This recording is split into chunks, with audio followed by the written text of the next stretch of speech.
आज मैं आपको एक मज़ेदार कहानी सुनाने जा रही हूँ। कई वर्ष पहले एक घने जंगल में चार चोर रहते थे। चुराया हुआ धन वे साधारण बर्तन में रखते थे, लेकिन उसकी हिफाजत जान से भी ज़्यादा करते थे। कुछ अरसे बाद उनका मन चोरी चकारी करने से ऊब गया।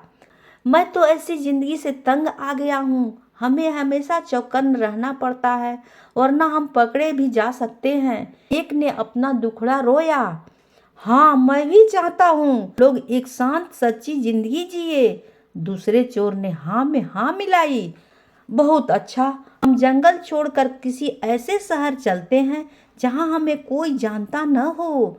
शायद कोई साफ सुथरा काम धंधा भी हाथ लग जाए। यह बात तीसरा बोला। तीन चोरों को तो यह सुझाव पसंद आया और उन्होंने तय कर लिया कि वे जंगल छोड़ देंगे। लेकिन चौथे चोर को अपनी जीविका के लिए कोई खरा धंधा पसंद ही नहीं आई। उस समय तो वह चुप रहा, लेकिन उसने बर्तन में रखे पैसे चुराकर भागने का इरादा कर लिया। वो सही मौके का इंतजार करने लगा। चारों चोर एक शहर पहुंचे। वहां एक धर्मशाला में रुक गए। उनमें से दो शहर के बारे में कुछ जानकारी हासिल करने निकल पड़े। जल्दी ही उन्होंने एक वृद्ध औरत का घर देखा, जो आरामदेह तो लगता ही था, उसके लिए ठीक भी था। दोनों ने धर्मशाला लौटकर उस वृद्ध के घर जाने का जिक्र किया। वे लोग भी सहमत हो गए और चारों चोर उस घर के लिए निकल पड़े। हम चारों व्यापारी हैं, एक चोर बोला, और इस शहर में कुछ काम धंधा शुरू करना चाहते हैं। हमें आपका घर बहुत पसंद आया और इसलिए हम लोग कुछ कमरे किराए पर लेना चाहते हैं।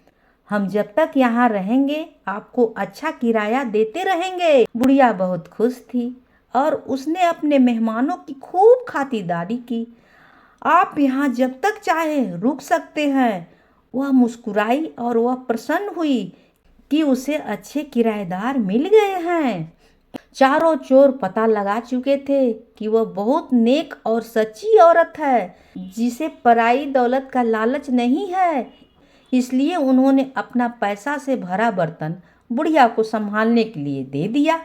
कृपया इस बर्तन को ध्यान रखिएगा। एक ही शर्त है, इसे देना तभी जब हम चारों साथ में इसे मांगने आए। ठीक है, बुढ़िया ने बर्तन लेते हुए कहा।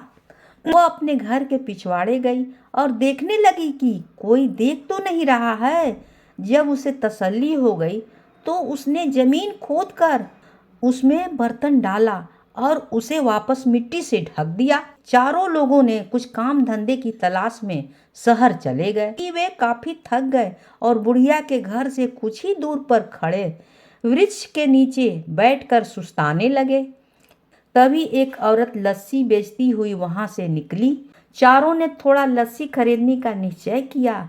लस्सी बहुत स्वादिष्ट थी। उन्होंने सोचा कि दोपहर के भोजन के साथ पीने के लिए थोड़ी लस्सी ले ली जाए। पर तीनों चोर तो बहुत थक गए थे। लस्सी डालने के लिए बुढ़िया के घर में बर्तन लाने की हिम्मत किसी ने नहीं की। चौथा चोर, जो किसी ऐसे ही घड़ी की प्रतीक्षा में था, झट से जाने के लिए तैयार हो गया। वो बुढ़िया के घर पर पहुंचकर बोला, मुझे मेरे साथियों ने बर्तन लाने के लिए भेजा है, लेकिन मैं तो यह बर्तन तभी दूंगी जब तुम चारों इकट्ठे आओगे। वह मना करते हुए बोली।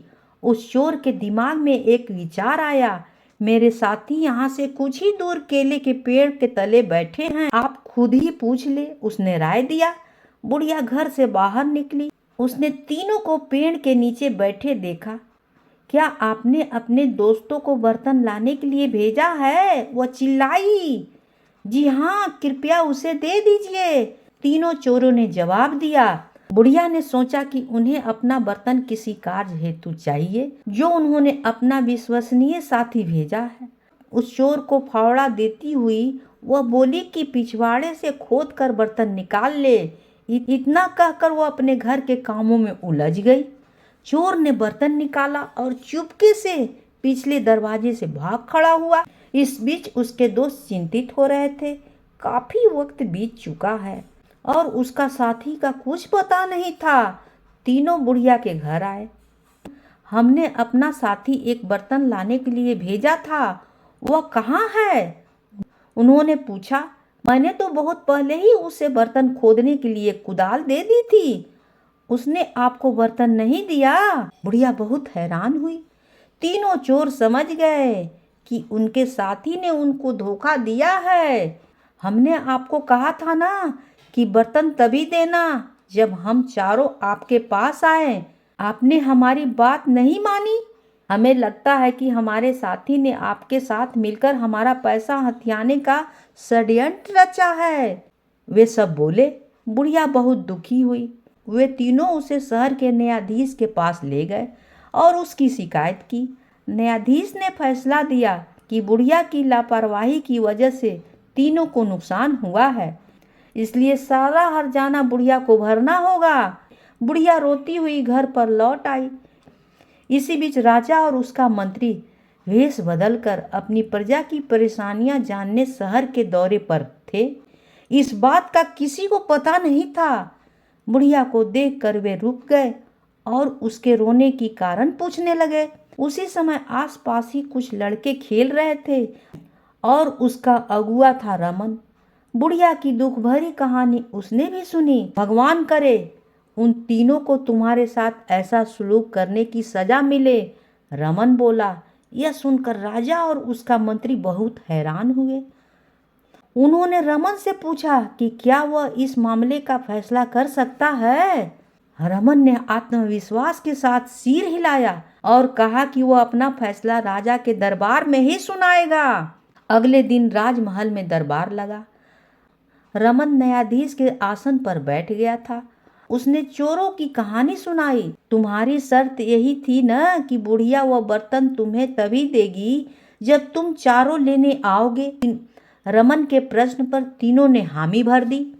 बहुत अच्छा, वह शर्त पूरी करने के लिए तैयार है, पर यहाँ तो तुम सिर्फ 3 ही हो। जाओ अपना चौथा साथी को लेकर आओ, इससे शर्त पूरी की जा सके। रमन ने आदेश दिया। शाबाश, क्या फैसला दिया है।